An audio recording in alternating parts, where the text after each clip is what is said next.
Hey guys, and welcome to a new video. Today I want to talk about my Atlas farming strategy, the one that I've been using the past couple of days to farm quite a bunch of divines and other goodies like legion sets and so on and so forth. And what I'm talking about is my legion slash expedition, Eater of Worlds, shrine, cemetery grind. Whatever you want to call it, but it's about Legion and Expedition with the benefits of Shrines and obviously one of the two Eldritch Horrors more or less to generate more currency. And the build that I'm using made me want to do this kind of strat. So honestly, when you have a build in your mind, you're always gonna pick the farming strategy based on what your build excels at. If I'm like a bosser, if I'm like super good at like clearing, if I'm like super fast, I want to do some boss rushing, or with this build, clearing big monster packs with one single button, which is Val Arc. And this one is a mana stacking Val Arc Ignite build. So the best way to use this would be something like Legion clearing. And since we got the new node on the tree, which is the Extreme Archaeology, which gives like one big blast to blow up an entire expedition, and all the monsters are super tight packed, so Val Arc very good at that as well. And this is basically what I've been doing. So I would say we do a test run, a test map, and then we can talk about the other stuff. I just finished like a bunch of more like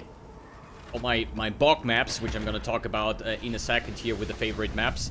So let's take a look at the map. So how does it run? The Legion, like this is an alch and go strategy, okay? This is important to understand. It's not a juicer. We're not using any fragments, sextants, any scarabs or anything like that. We actually are using the keystone over here, Stream of Consciousness, which says your maps cannot be modified, but therefore we have more base chance of gaining extra content, and the only two contents that we have left is Expedition and Legion, the two that we want to farm. So there is always one of those or both at the same time in the map, so it's a very low maintenance, it's alch and go strategy to farm your map. So there is already the first Legion stone, but what I want to do first is load up my Val Arc. So if I open the Legion, I can use my Val Arc to have like massive kind of lag spikes, but also beautiful clearing. Yo, what is this lag? Excuse me?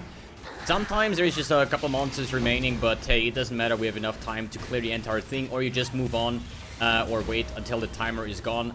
Either way is fine. So let's move over here. There's probably going to be a shrine somewhere. We're going to get our next Val Arc ready here. We have some shrines. I usually just take quantity because of the Brothers Gift card that can potentially drop.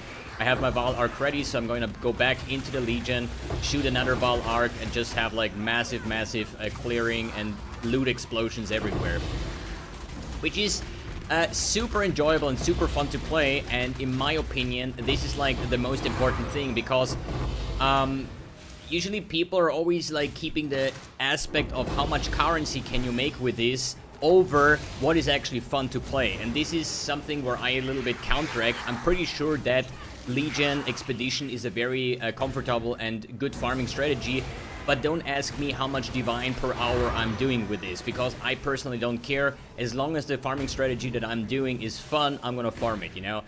There might be better ways of farming currency, but if they're not fun, I'm not gonna play it. As simple as that.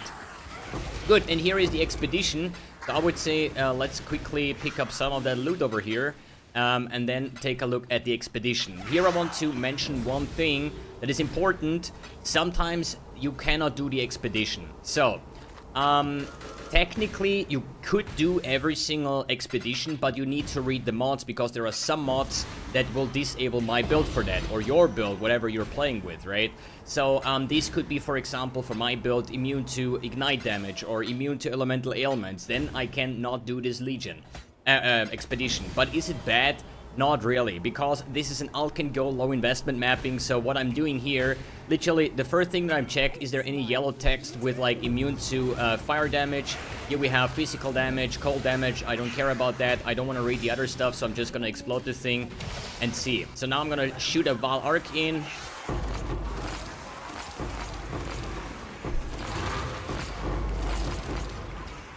Oh, that's music to my ear, dude. It's so fucking good to blow up this entire expeditions, and I'm glad this one worked, because I'd say 1 in 4 expeditions something is immune to your damage, and this kind of sucks. But as I said, low investment, so we don't really care. We're just gonna check the damage. So usually I would do the expedition at the end of the map. Reason for that is the immunity thing, because if I can't kill those monsters, they're just gonna like hunt me down, and they will be in the entire map. But if you want to do it safe, you just clear the entire map, you do your boss, you do your legion and stuff like that. If there's nothing else to do, pop the entire expedition, see if you can like kill it. If yes, then do it. If not, just open a portal and open the next map, because the next expedition is already waiting over there. So let's quickly finish this map over here. Sadly, no Brothers Gift card so far, in this map at least. I got like 2 in total out of the couple maps that I've been running in the past couple of days. And as I said, with this build, it is so freaking enjoyable. And if you want to know what this build is, as I say again, it's a mana Val Arc Ignite build. The path of building link is in the description below, as well as a build guide that I uploaded yesterday. If you want to follow along, the current investment on this build is round about, I think like 20, maybe 25 divines, but there is lower budget versions that I've uploaded already, because this was kind of my league starter. But as you see, what you do get with this strategy is a bunch of like incubators, raw currency, and expedition material. So now I want to talk about how to use this in a perfect way, basically, or in a not perfect, but in a good way. Just say the way I do it, okay? There's like always a difference. And when it comes to like incubator management, you're gonna drop a lot of incubators, trust me on that. And I even have an entire quad tab with incubators. And I found a really nice way to do it, because I don't really care what kind of incubators I'm using. It's just like I want to use any of the incubators. So what I do, I search here for exactly stack size 10, which is exactly the first line over here, and it will show me all these incubator stacks with a 10, and then I just put them aside. Why is that? Because you have exactly 10 inventory spots over here, so one stack here equals your entire gear. So I just right click, shift, and then I just apply the same incubator on all 10 items. That also guarantees that all will pop at the same time in the same map, and as soon as this happens, I'm just gonna pick the next 10 stack, right? And while you're farming legions, you're gonna fill up other spots over here with like 10 stacks, and then you can just move it over if you search for like stack size 10 out of 10. And that basically makes it a lot better, in my opinion, to min-max these like incubators. Obviously you can just put the ones that you like, divination cards, essences, currency, and so on, but I usually pick just everything as long as I have like my entire set full with incubators.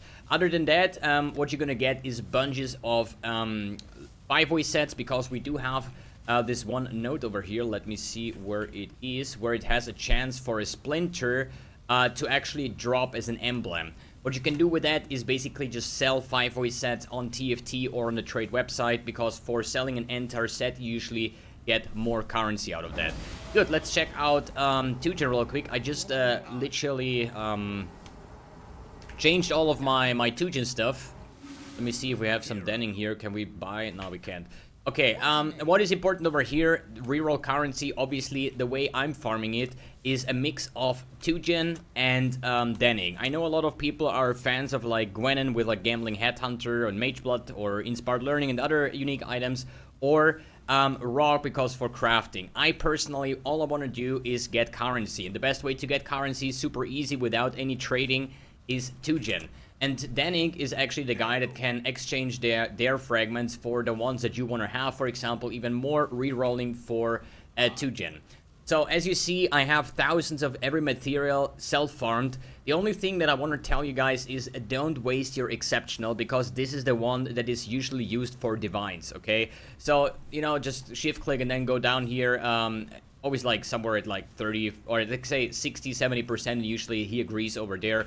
But you just roll over, buy the chaos, buy stack decks, buy I don't know, like divines or anything, ancient orbs, whatever you think might be valuable, maybe like some 20 gems or stuff like that. Whatever you need, it just gives you raw currency, and this is the thing that I like a lot. And I'm usually getting like 1 divine a day from Tugen just by passively farming the expeditions on top, even though I'm not always able to clear those. So overall, I think it is, like, for me personally, a beautiful mapping strategy with the build that I'm playing. It just like synergizes so well with the Val Arc and the clearing, and all the maps don't really take that long, and I'm just passively generating lots of currency. Expedition just passively without even trading, and Legion for like incubators. I think I had like 2 divines already from currency incubators, so it just stacks up massively, and I think I did like a 40-50 divines profit in the past like 3 days of just grinding like some Legion expedition. So I think overall it's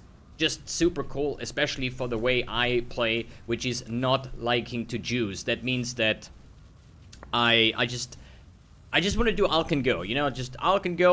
Here is another thing about Regex, for example. So, the way I roll my maps for this is super simple. First of all, you identify all, you make all of them rare and whatnot, and then you can use Regex. So I usually search for Regex PoE, and it gives me this Path of Exile Regex vendor or whatever. You can click over here, map modifiers, and then there's a list of stuff, like all the map modifiers. So you just click on them, and it disables them from rolling. In the search at least. So what did I do?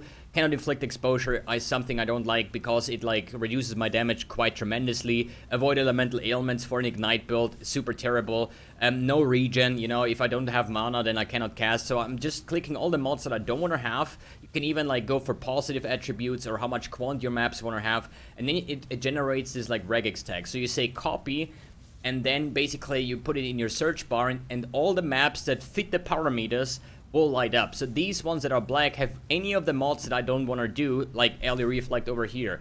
This one has cannot deflect exposure. So you just roll all your maps, like just make all of them magic. Use a like take a couple of chaos orbs, put in the filter, and then you can roll like 60-70 maps within like 10 seconds or something, which is so freaking good based on that. Link is given in the description below on that as well. And another thing that I'm going to talk about is map sustain. So the way I play this is I'm using singular focus. That means maps found have 200% more chance to be favorite maps, and non-favorite maps you found drop as basic currency instead. So what you want to do is you want to favorite all of your favorite maps for the one that you want to farm. For me it's Cemetery because of a potential Brothers gift card. It's a divination card that gives you 5 divine orbs, and 1 connected map that you can run for sustaining your Cemetery. So let's see, Cemetery is over here. So one of the connected maps can be either the Bog map, Overgrown Shrine, Cold River map, Bazaar map, or Leyline map. All the like connected maps, right? So I pick one of them. I choose to pick Bog map, and what it will do now, these 2 maps will drop, Cemetery and Bog map. So once I'm like done with farming all my cemeteries, I'm gonna generate probably like 30-40 Bog maps.